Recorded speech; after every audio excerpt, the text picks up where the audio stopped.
आप देख रहे हैं पुलिस न्यूज़ पॉइंट, सच की आवाज़ आप तक। नेपाल से आए हुए नौकरी के वास्ते सुरक्षा रक्षक की ड्यूटी करने वाले सुरक्षा रक्षकों ने ज्वेलरी की दुकान में ताला तोड़कर की चोरी। आगे आइए देखते हैं खबरें विस्तार से। कितने आरोपी गिरफ्तार हुए, कितने का चोरी हुआ था, कितना रिकवर हुआ था? थाने पुलिस आयुक्तालय में उल्लासनगर पुलिस स्टेशन के हद्दी में 26 जून को एक गड़बड़ी हुई थी। उसमें लगभग 6 किलो सोना उसमें चोरी हुआ था और इसका जो तपास था वो स्थानिक पुलिस स्टेशन भी कर रहा था, क्राइम ब्रांच भी कर रहा था। इसमें हमारे जो क्राइम ब्रांच की टीम थी उसमें हमने लगभग 5 टीम तैयार की थी। इसका सुपरविजन एसीपी डिटेक्शन 1 सोनोने साहब और एसीपी डिटेक्शन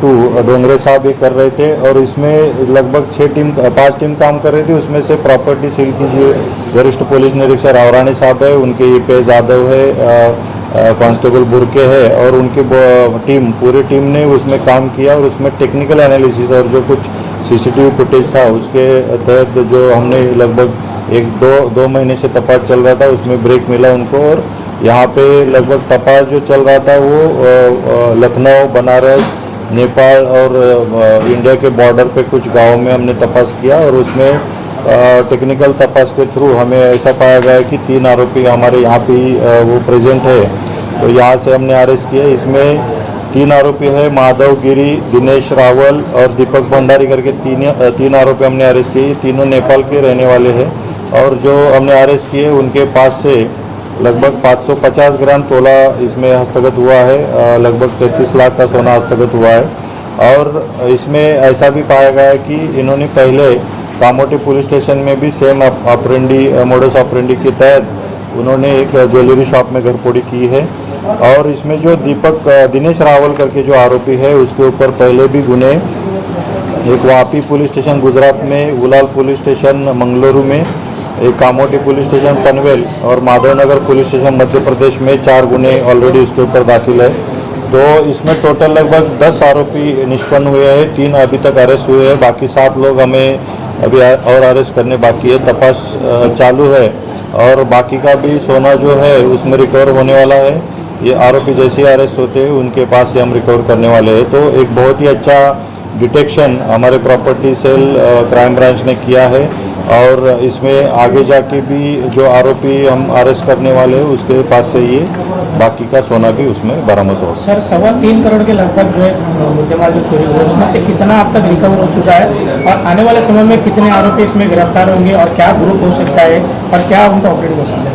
इसमें लगभग 6 किलो सोना चोरी हुआ था और उसमें लगभग हमने 550 ग्राम उसमें हमने बरामद किया है, मतलब 55 तोला।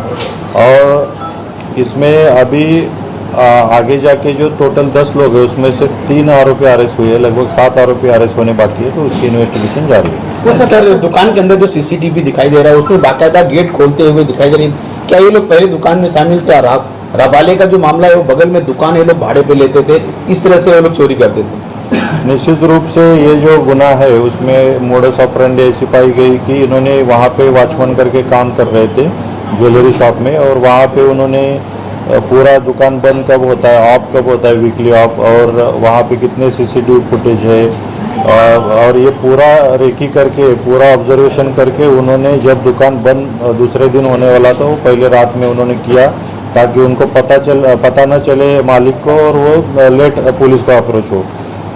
एक दिन लेट पुलिस स्टेशन में आए, उसके बाद गुना दाखिल हुआ। तब तक ये लोग महाराष्ट्र से लगभग यूपी, दिल्ली यहाँ पे बाहर निकल गए थे।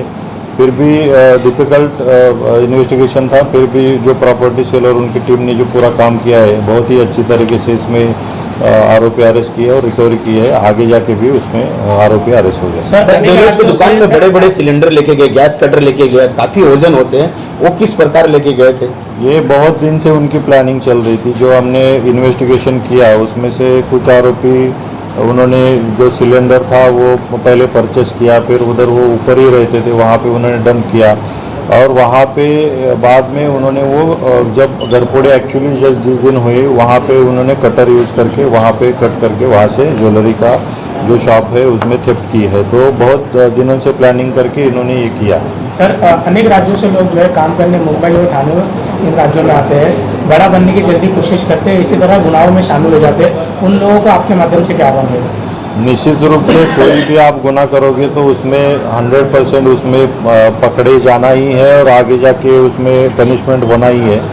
तो ये जो बाहर से आते हैं ऐसा नहीं है, कहाँ के भी हो सकते हैं। ये पर्टिकुलर मेंटेलिटी रहती है, कम दिनों में ज़्यादा पैसा मिलना।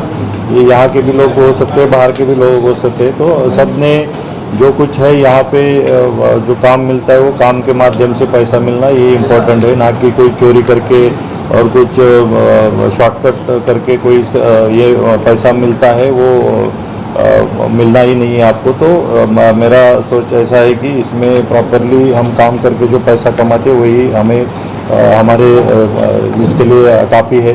तो इसमें हम कोई भी बाहर के लोगों के ऊपर ब्लेम नहीं कर सकते। ये पर्टिकुलर मेंटेलिटी रहती है या ह्यूमन बीइंग की या आम आदमी की कि शॉर्टकट में पैसा मिले तो हर एक के लिए वही लागू होता है। सर नेपाल में जाना, नेपाल से आरोपियों को पकड़ना कितना कठिन होता है? आरआब के अधिकारियों और कर्मचारियों ने कड़ी मेहनत करी और बाकी आरोपी भी नेपाल में, उनको किस तरह से लाया जाएगा? हमने अभी तक कभी भी नहीं बोला कि हमने नेपाल से आरोपी अरेस्ट किए हैं। जो आरोपी अरेस्ट किए यहाँ से ही अरेस्ट किए गए हैं और जो कुछ आरोपी कहाँ से भी हो हम उनका जो है लोकेशन लेके हमने प्रॉपर अरेस्ट करना है। और आगे जाके भी जो 7 आरोपी है वो कहाँ पे है पता नहीं है, लेकिन जो इन्वेस्टिगेशन होगा, जो टेक्निकल इन्वेस्टिगेशन होगा उसके हिसाब से हम वहाँ से अरेस्ट करेंगे। कितने दिन की इनको पुलिस कस्टडी मिली? होते हैं जो सिक्योरिटी पर्सन होते हैं उनका पुलिस वेरिफिकेशन नहीं होता, इसलिए हादसे होते हैं। निश्चित रूप से मैं जो ज्वेलरी शॉप है उनको एक मैसेज देना चाहता हूँ। ज्वेलरी शॉप हो या कोई भी शॉप हो या सोसाइटीज़ हो, जो कोई बंदा हम वॉचमैन करके रख रहे हैं तो उसका पुलिस वेरिफिकेशन होना ज़रूरी है, क्योंकि अभी जो मोडस ऑपरेंडी चल रही है ऐसी है कि वो वॉचमैन करके रहते हैं।